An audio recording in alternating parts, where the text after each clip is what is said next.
그렇죠. 심혈관 질환이 우리나라 국민의 어떤 사망 원인의 주요 원인 중에 하나거든요. 암과 더불어서 심혈관 질환의 위험, 그 사망 위험 요인으로서 굉장히 중요한 것인데, 결국 이런 부분들이 잘 관리가 안 된다면 심혈관 질환뿐만 아니라 그로 인한 사망률에도 당연히 영향을 미치게 됩니다.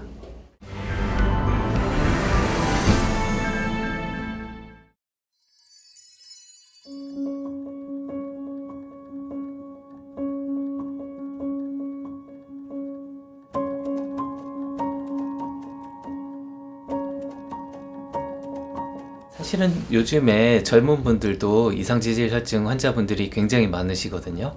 그래서 위험인자가 있고 생활습관이 안 좋아서 높으신 분들도 많긴 한데, 그렇지 않은 분들도 꽤 있습니다. 하지만 이제 복부 지방이 조금 우리나라 이제 특히 젊으신 분들 중에 체중은 많이 안 나가면서 복부 비만이 동반된 그런 마른 비만 환자들이 있을 수 있고요.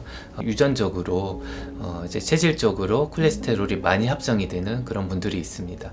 하지만 콜레스테롤 높은 게 어떤 증상을 바로 일으키는 것은 아니고, 피검사, 혈액검사를 해보기 전에는 수치를 또 알 수가 없고요. 또 수치를 안다 하더라도 당장 생활에 불편한 게 없기 때문에 이거를 간과하시는 경우들이 상당히 많습니다.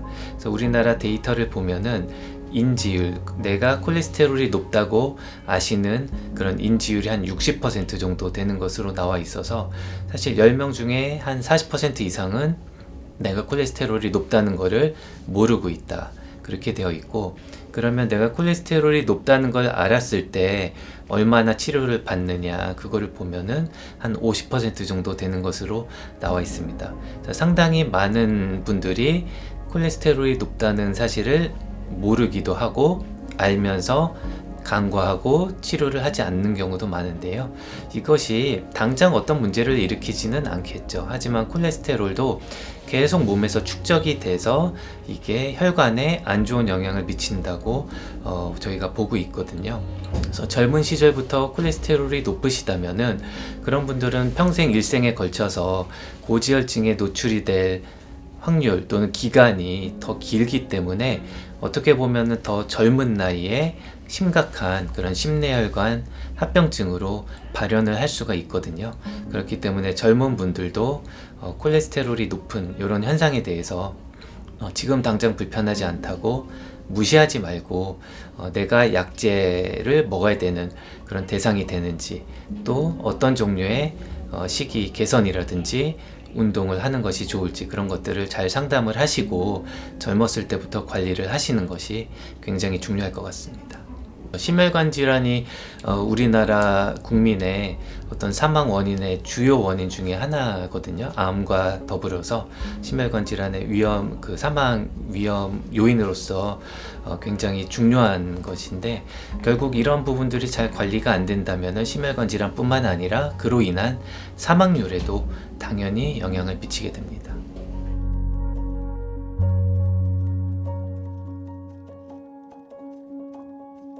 네, 우리 몸의 지질의 이제 대표적인 것은 콜레스테롤과 중성지방입니다. 콜레스테롤은 우리 세포의 중요한 구성 성분이거든요. 그래서 세포막을 이루는 성분 중에 하나고요. 또 우리가 사는데 필수적인 부신피질 호르몬이라든지 또 성호르몬이라든지 비타민 D 같은 것을 합성을 하는데 주요 원료로 사용이 되는 그런 물질입니다.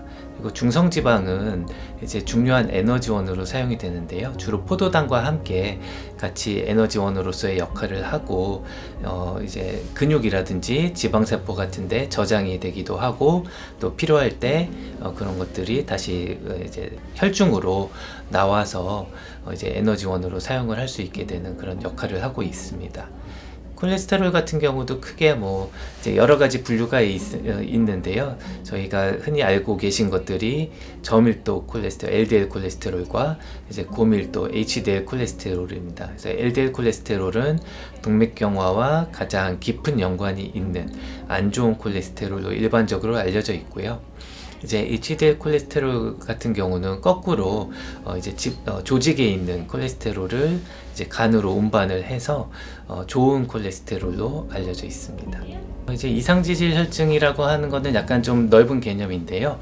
우리가 LDL 콜레스테롤이 높은 경우, 그 다음에 중성지방이 높은 경우, 그 다음에 좋은 콜레스테롤인 HDL 콜레스테롤이 낮은 경우, 이런 것들 중에 한 가지 이상이 있으면은 그거를 이상지질 혈증이라고 부르는 거거든요. 그래서 어쨌든 나쁜 요인이 지질적인 측면에서 하나라도 있을 경우에 그거를 이상지질 혈증이라고 정의를 하게 됩니다.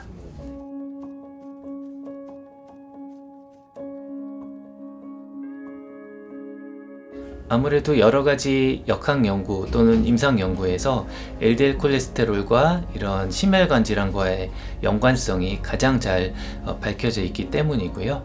LDL 콜레스테롤을 거꾸로 조절을 하면은 이런 심혈관 질환의 위험도가 낮춰진다는 것이 잘 알려져 있기 때문에 저희가 항상 치료의 1차 목표는 LDL 콜레스테롤을 적정 범위로 유지를 하는 것을 1차 목표로 삼고 있습니다. LDL 콜레스테롤이 어디까지 낮아져야 되느냐, 무조건 낮은 것이 좋으냐에 대해서는 아직까지는 좀 논란이 있는 부분입니다.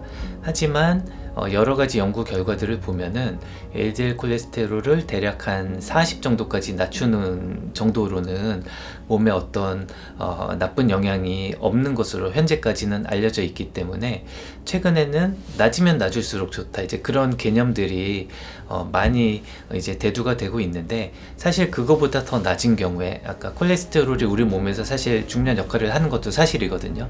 세포막의 구성 성분을 이루고 있고 또 중요한 호르몬들을 만드는 데도 활용이 되기 때문에 너무 낮은 경우에 예를 들어서 30, 20 그렇게 떨어지는 경우에도 과연 문제가 없을 것인가에 대해서는 아직까지는 논란이 있고요. 그런 부분에 대해서는 추후 좀 추가적인 연구가 필요할 것 같습니다. 과거에 심혈관 질환이 있었던 경우에는 최근에는 LDL 콜레스테롤을 55 미만으로 낮추도록 권고를 하고 있고요. 그 이외에 다른 혈관 쪽에 이상이 있다고 한다든지, 또 당뇨병이 있으면서 다른 어떤 합병증이 동반이 된 경우라든지, 그런 경우에는 LDL 콜레스테롤을 70 미만으로 낮추도록 최근에는 권고를 하고 있습니다. 네, 심혈관 질환의 위험 인자는 굉장히 여러 가지이기 때문에요. 우리가 조절할 수 있는 인자가 있고 조절할 수 없는 인자가 있습니다. 예를 들면은 나이라든지 유전적인 요인은 우리가 어떻게 노력을 해서 바꿀 수가 없는 그런 위험 인자고요.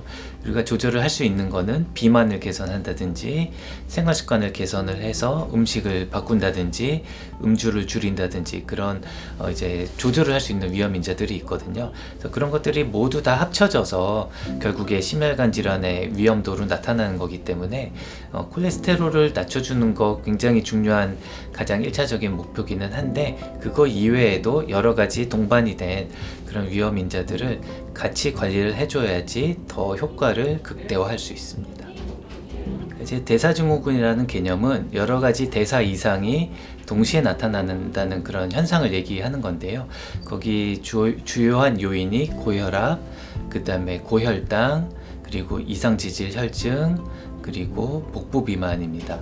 이런 대사증후군의 어떤 근원에는 인슐린 저항성이라는 그런 병태 생리가 있고요. 그거는 복부 비만에 의해서 주로 유발이 된다고 알려져 있습니다. 그래서 이런 인슐린 저항성 상태가 있으면은 동시에 여러 가지 대사 이상이 나타날 수가 있고, 그 대사 이상들 간에 서로 상호작용을 한다든지 상승작용 같은 것들이 나타나서 결국에는 결과는 당뇨병의 발생이라든지 심내혈관 질환의 발생으로 나타나게 되거든요.